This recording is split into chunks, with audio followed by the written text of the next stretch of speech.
বেলা খাওয়াচ্ছেন, আপনার বাপ নাই মা নাই, বাবা মা থাকলেও তা খাতো, তাদের নামে তাদের নিয়তে যদি আপনি একটা হাফেজ ছেলেকে আপনার বাড়ি খেয়ে যদি সে কোরআনের হাফেজ হয়ে যায়, ও সারা জীবন যত কোরআন তেলাওয়াত করবে প্রতি হরফে 10টা নেকি আপনার আমল নামায়, আপনার পিতামাতা পূর্বপুরুষের নামায় আমলে সওয়াব পৌঁছায় যাবে। দলিল শুনুন, আল্লাহর নবী বলছেন যখন মানুষ মৃত্যুবরণ করে তখন সব আমল বন্ধ হয়ে যাবে। ইনকাতান হুয়া আমলহ ইল্লা মিন সালাসা, 3টা আমল বন্ধ হয় না।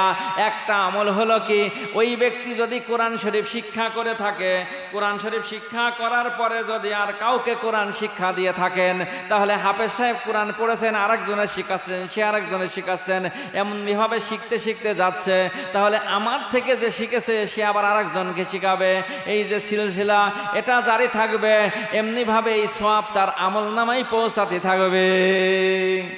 এই জন্য নবীজি বলেছেন, অনেক লম্বা হাদিস, মাঝখান থেকে আমি একটু পড়ি। ক্বালান নবী সাল্লাল্লাহু আলাইহি সাল্লামা আশফাউ ইয়াউমাল কিয়ামাতি সালাসাতুন আল আমবিয়া সুম্মাল উলামা সুম্মা শুহাদা। আল্লাহর নবী বলেছেন 3 প্রকারের মানুষকে আমার আল্লাহ তাআলা হাসরের ময়দানে জান্নাতি জাহান্নামী মানুষদের জন্য সুপারিশ করার আল্লাহ পাক রব্বুল আলামিন তাদেরকে অনুমতি দিবেন। তারা সুপারিশ করতে পারবে। কি সুপারিশ করতে পারবে? কিয়ামতের ময়দানে আল্লাহ বলছেন সমস্ত নবীরা তাদের উম্মতদের জন্য সুপারিশ করতে পারবেন। সুম্মাল উলামা সুম্মা শুহাদা, একজন শহীদ যারা হবে, দিনের রাস্তায় যারা শহীদ হয়েছেন তাদেরকে মৃত্যু বলা যাবে না। আল্লাহ কোরআনে নিজেই ঘোষণা করে দিয়েছেন 70 জন জাহান্নামী মানুষকে তার বংশের আত্মীয়দের মধ্যে থেকে আল্লাহ পাক সুপারিশ করে তাদেরকে জান্নাতে নেওয়ার আল্লাহ সুযোগ দিয়ে দিবেন। হাফেজে কোরআন যারা হবে তারা যখন জান্নাতি হবে, আল্লাহ পাক বলবেন উদখুলুহা বিসালাম যালিকাল ইয়াউমুল খুলুদ। ও হাফেজে কোরআন যাও যাও, ও আমার ইমানদার বান্দারা, ও আমার নেককার বান্দারা, আমার মাহবুব বান্দারা, জান্নাতে প্রবেশ করো। হাফেজে কোরআন বলতে থাকবে রব্বুল আলামিন আমি জান্নাতে যাব না। বলে জান্নাতে কেন যাবে না? বলে জান্নাতে যাব না কারণ হলো কি, আমার পিতামাতা কোথায়, আমার দাদা কোথায়, আমার দাদা দাদি কোথায়, আমি যেই ব্যক্তির বাড়ি থেকে তোমার কোরআন শিখেছিলাম সেই লজিন মেনসাসি কোথায়, আমি তাদেরকে না নিয়ে জান্নাতে যাব না। আর আল্লাহ বলেন একবার যে বান্দার জন্য আমি জান্নাতের ঘোষণা দিয়ে দিয়েছি, ও তার কখনো জাহান্নামে যাবে না। আপনার ছোট্ট ছেলে কাঁদে, বলে কেঁদো না, কি হয়েছে বলো, তুমি কি খাবে, তুমি যা চাবে তাই আমি দেব, তবে তুমি কাঁদতে পারবে না, তুমি কাঁদলে আমার কষ্ট লাগে। আমার আল্লাহ পাকের প্রিয় বান্দা যখন জান্নাতি হয়ে যাবে, হাফেজে কোরআন বলতে থাকবে, আল্লাহর কাছে বাহানা করতে থাকবে।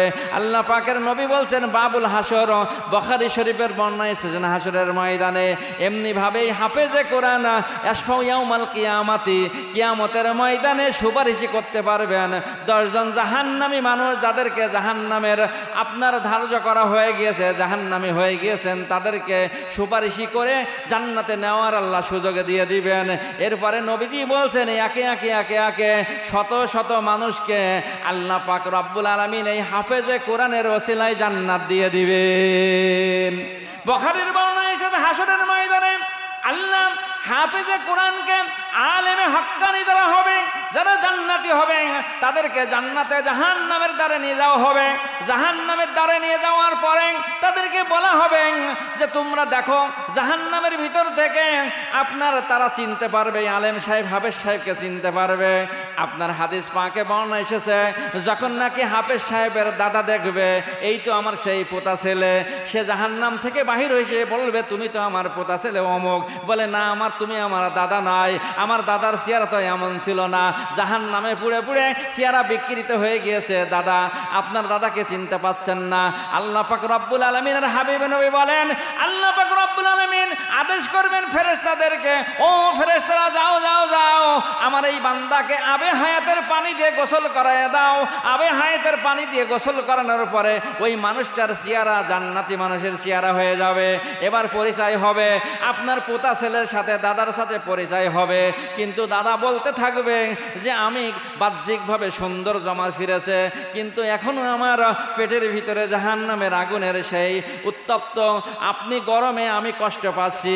আমার আল্লাহ পাক রব্বুল আলামিন হাবিব নবীর সেই হাউজে কাউসারের পানি যে পি পি के ले पियाले काउसार को पियंगे मजाजी भर भर के, दीन मिला ईमान मिला पढ़ने के लिए कुरान मिला, इन्ना आतैना कल काउसार फरमा दिया कमली वाले ने। জোরে বলেন আল্লাহু আকবার। এবার তাকে আপনারা যখন নাকি জান্নাতের শরবত পান করায় দেওয়া হবে, হাউজে কাউসারের শরবত পান করায় দেওয়া হবে, ওই মানুষটার শরীরটা সামনা আপনার শান্তিদায়ক হয়ে যাবে। আল্লাহ পাক রব্বুল আলামিন এই বান্দার জন্য নিম্নতম জান্নাত দিয়ে দিবেন। আর আল্লাহ পাক রব্বুল আলামিনের হাবিব নবী বলেন, এই হাফেজে কোরআন তার লজিন মেন চাচা চাচিকে খুঁজতে থাকবে, কোথায় তার ওসিলায় আমার কোরআন শিক্ষা হয়েছে। তাই আমি বলে যাই আটুলিয়া গ্রামের মা বোনেদেরও মা, তুমি যদি মনে করো তোমার বাবা নাই, তোমার শ্বশুর নাই, শাশুড়ি নাই, আমি একটা হাফেজ ছেলেকে 3 বেলা খাওয়াবো, আমার বাড়ি থেকে হাফেজে যদি সে শেষ করতে পারে, ও সারা জীবন যত কোরআন পড়বে প্রতি হরফে 10টা করে নেকি আমার পিতামাতার আমল নামায়, আমার পূর্বপুরুষের আমল নামায় পৌঁছাতে থাকবে, জান্নাতে যাওয়ার একটা ওসিলা হয়ে যাবে। আপনার একটা ছেলেকে কিন্তু 3 বেলা খাওয়ানো কঠিন না। আপনার পরিবারে যদি 5 জন সদস্য হয়, তাহলে 5 জন সদস্য কিন্তু একটা ছেলের ওই 5 জন সদস্যর খাবার পরের থেকে খাওয়া হয়ে যায়, এমন কঠিন কিছু না, কিন্তু মনটা হলো সংকীর্ণ। আল্লাহর নবী বলেন 5 শ্রেণীর মানুষ জান্নাত পাবে। ইন্নাল জান্নাতা তাশতাকু তালিউল কোরআন, হাফিজুল লিসান, মুকসিল উরিয়ান, মুতিমুল জিয়ান, ওমান সাল্লা আলা হাবিবির রহমান। নবীজি বলেন 5 শ্রেণীর মানুষকে আল্লাহ জান্নাত দিবেন। 1 নম্বর হলো যেই মানুষটা আল্লাহর কোরআন বেশি বেশি তেলাওয়াত করে, আর যেই ব্যক্তি মুকসিল উরওয়ান, যেই ব্যক্তি বস্ত্রহীন ব্যক্তিকে বস্ত্র দান করে, মুতিমুল জিয়ান, যেই ব্যক্তি ক্ষুধার্ত ব্যক্তিকে খাওয়ায়, ওমান সাল্লাল্লাহু হাবিবির রহমান, আল্লাহর নবীর পরে বেশি বেশি করে দুরূদ শরীফ পড়ে, এই 5 শ্রেণীর মানুষকে আমার আল্লাহ জান্নাত দান করে দিবেন। আরে ভাই, কার খাওয়া কে খায়? আপনার রিজিক আল্লাহ কোথায় রেখেছে আপনি আমি জানি না। একটা হাফেজে কোরআনকে যদি আপনি খাওয়াইতে পারেন, আপনার জন্য জান্নাতে যাওয়ার একটা ওসিলা হয়ে যাবে।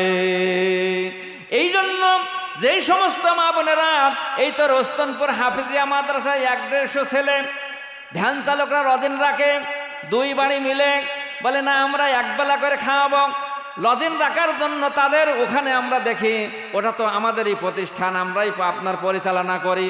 আপনার গরিব মানুষ দেখি, গরিব মানুষদের মনটা আরও বেশি বড়।